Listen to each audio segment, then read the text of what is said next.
Episode 2 of Elizabeth Goes to Miyazaki, Japan.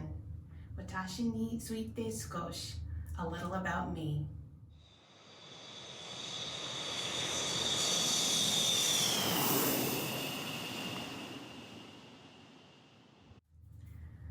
Welcome to Elizabeth Goes to Miyazaki, Japan. 私は Elizabeth です. I'm Elizabeth. 一週間どうお過ごしでしたか? How was your week? It's still pretty hot here in Southern California, but dreams of fall are not too far away.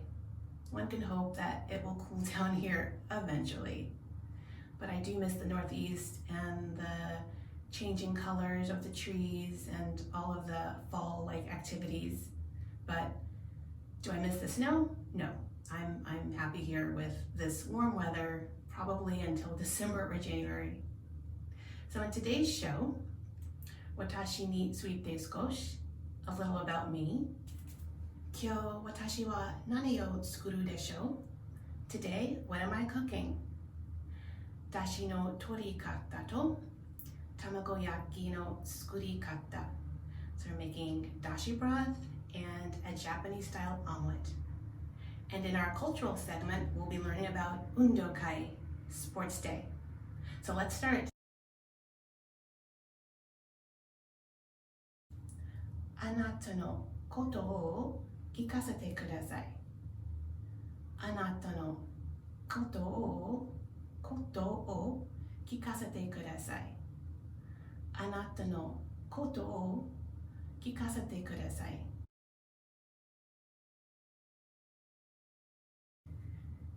結婚はしていますか? 結婚はしていますか?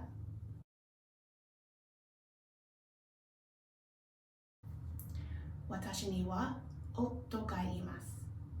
私には夫がいます。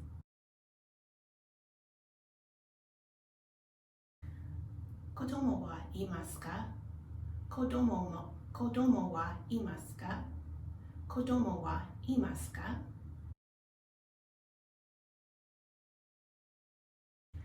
はい、男の子と女の子で2人います。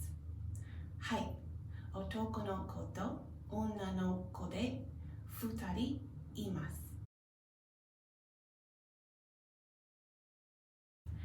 ペットは何か飼っていますか? ペットは何か飼っていますか? はい、猫を飼っています。はい、猫を飼っています。いつ日本に移ろうと思っていますか? いつに日本に移ろうと思っています。移ろうと思って。いつに日本に移ろうと思っていますか? いつ日本に移ろうと思っていますか? 2、3年のうちにと考えています。2、3年のうちにと考えています。さて、お腹も空いてきましたので、何か作りましょう。さて、お腹も空いてきましたので、何か作りましょう。Konnichiwa, minasan. Today we're going to make dashi broth and we're going to make tamagoyaki, a Japanese style omelet. So to start, we will need kombu kelp, shiitake mushrooms, bonito flakes, sugar, eggs, soy sauce, and we will need some oil. Now, traditional dashi broth is made with bonito flakes, which comes from skipjack tuna, but I have shiitake mushrooms here as a vegetarian option. Dashi broth serves as the base for miso soup, so I just wanted to show you that you shouldn't assume that miso soup is vegetarian.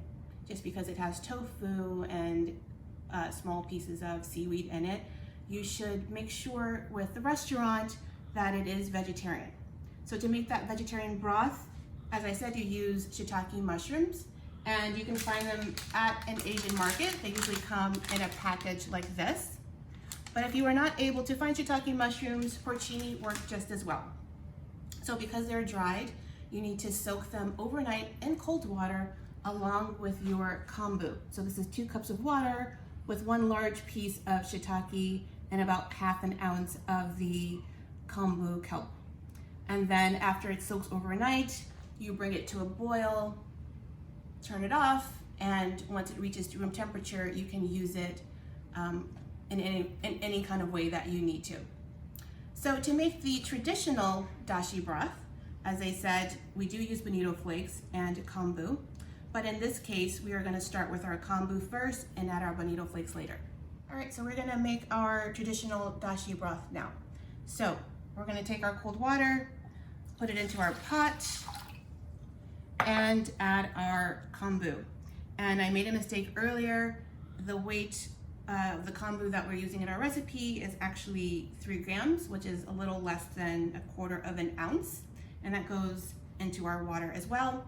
And we're gonna bring that to a boil. All right, so our kelp has come to a boil. And as you can see that there is a lot of foam in here. So we want to remove as much of that as possible.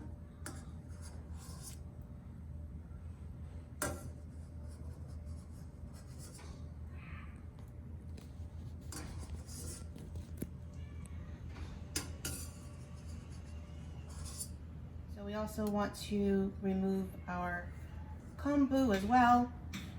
And our next step will be to add the bonito flakes.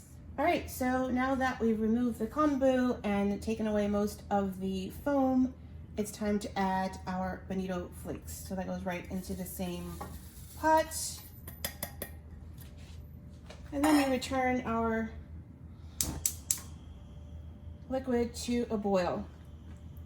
And what we're looking for here is not necessarily to cook the bonito, but to kind of let it boil for just a couple of seconds, a few times, and then we'll take it off the heat. Okay, so we're here again. Our broth is boiling, and we're going to remove the foam again.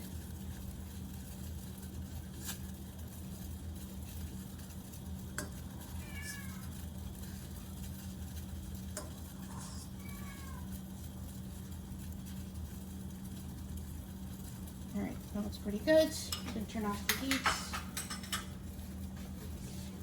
And that boiled for less than a minute, and then we're gonna take it over to the counter and strain the liquid. So you want to have a strainer with some napkins.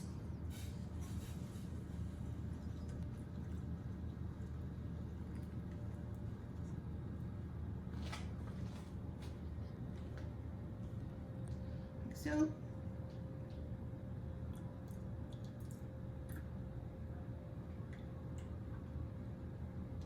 And then as you can see, you end up with a nice clear dashi liquid.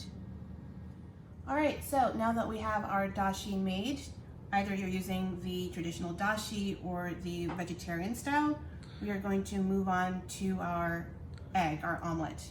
So for that, you'll need 4 eggs, 2 teaspoons of sugar, 1 teaspoon of soy sauce, and 1/4 cup of the cool dashi broth. So let's get started.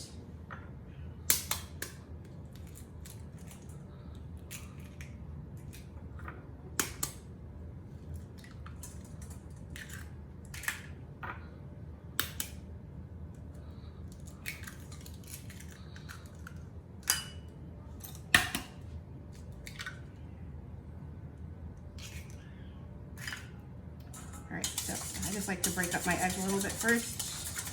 That's just a personal preference. All right, so you're gonna do your sugar first so that you don't get your sugar wet with soy sauce. And we're doing our soy sauce.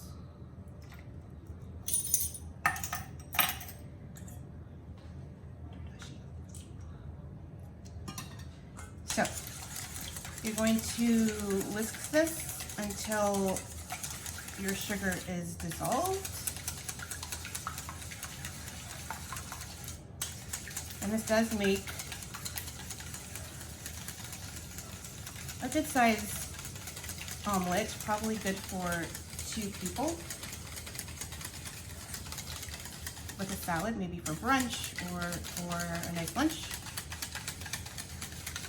All right, so our egg is all whisked up. And now we are going to strain it to remove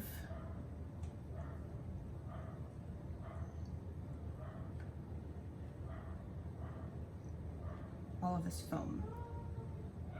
Because as you've noticed with our dashi broth, we want to make our liquids as sort of clear as possible. All right, so now we're going to get ready to start cooking. Okay, so we're back at the stove with our pan. I've added oil and it's heating up. I've added enough oil, as you can see here. We're going to fry an egg, but we don't want it to swim in oil. So it's just enough oil to get hot. And we're going to actually be adding oil to the pan throughout making this omelet. So the first step to making this omelet is to make sure your pan is as hot as possible. So our stove is at its highest setting. And once your oil starts shimmering but not smoking, that's when you're ready to get started. So have a napkin available to take up some of the excess oil. So I just showed you that last action using a paper towel and chopsticks, but I also just want to show you that you can use a tong instead. Same action, you're just kind of mopping up some of the excess oil, but you do want to leave some at the bottom because you don't want our egg to stick. So the first step is to pour a thin layer of egg on the bottom of the pan and then start moving quickly. And we're gonna move our heat down to medium, from medium setting, whatever setting that is for your stove. And we're gonna let the egg cook a little bit and then start to fold it. That's how you make this omelet. Sort of like a traditional French omelet, but this omelet you fold multiple times and it has multiple layers, as you will see. So when it starts to set up like this, you don't want it to cook all of the way, but using your spatula, you just want to flip, flip, flip, oops, and flip, and move it to the back of your pan.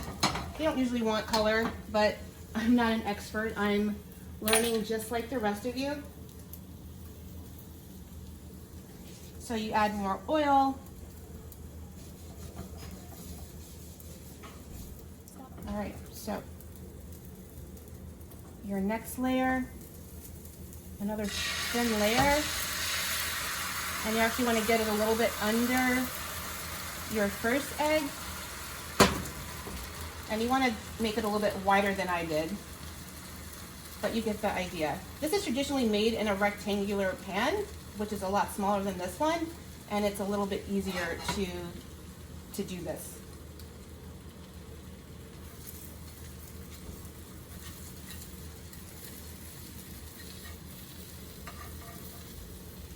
All right.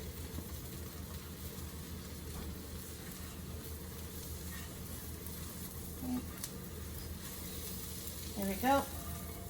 Push it to the back. All right, so we have 2 layers.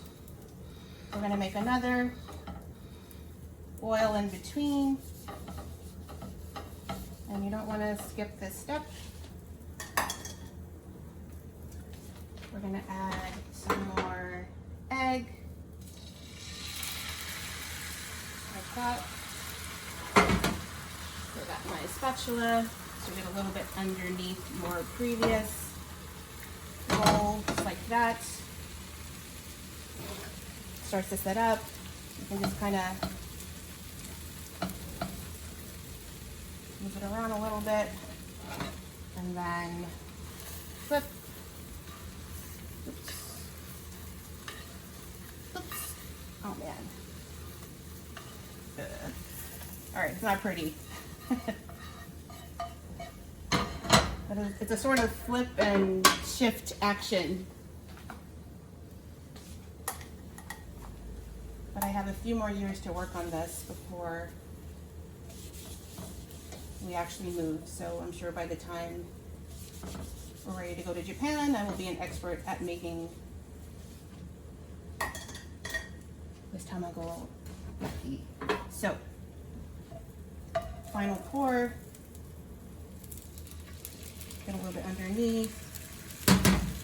Move it around a little bit. A lot more neater than I did.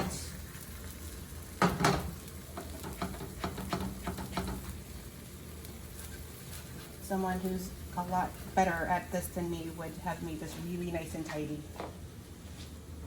But it's the effort that counts. So, again, flip and flip. So, it may not be perfect, but we have our omelet and it is made. So, turn off the heat, you've made your egg, you have 4 layers here and a few rolls. And our final step is to let it cool down, but I'll show you what you can do to make it a little bit more tidy and uniform if your layers are not quite perfect. Okay, so your egg is done, and as a final step, you want to sort of tidy it up a little bit. So on a cutting board, you flip your egg out onto a paper towel, and basically you're just gonna kind of fold it like a present, all right? And wrapping it like this, or shaping it like this while it's still warm, will allow it to form a nice sort of rectangular shape. And then when you're ready to serve, you'll cut off the edges, and then you'll have a nice even omelet, nice tidy omelet. You can just slice just like you see right here and enjoy. Konnichiwa minasan. I just wanted to film a quick follow-up to our previous segment of the tamagoyaki, the Japanese omelet. So in the picture right here, that's the egg that my husband made, and you can see, it's nice and yellow, and you can see a little bit that it's made with different layers, but it's nice and uniform. Clearly, he has more experience than I do, and this is my version, which I think looks pretty decent. You can tell that some of my layers got a little crispier or browner than others, but I think it's perfectly fine. I mean, it's still gonna be super tasty. And, the point is, it was my first time, and it's a technique that I would have to practice over and over again, but the point is, it was something worth trying, and I hope that encourages you to try a new recipe and a new technique, and even if your result doesn't look exactly like someone who's made it a lot more than you have, it's still worth doing. I just want to add one more tip. After I wrapped the omelet in a paper towel to shape it, my husband actually wrapped that in plastic wrap and put it in the refrigerator. So that helped shape it a little bit more, but also you can make this in advance and serve it the next day and it'll still be delicious.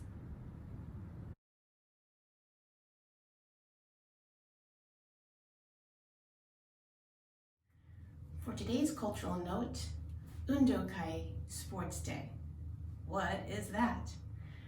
I would say the equivalent of sports day in Japan is sort of like track and field day here in the States, except that undoukai is a nationwide sports day event.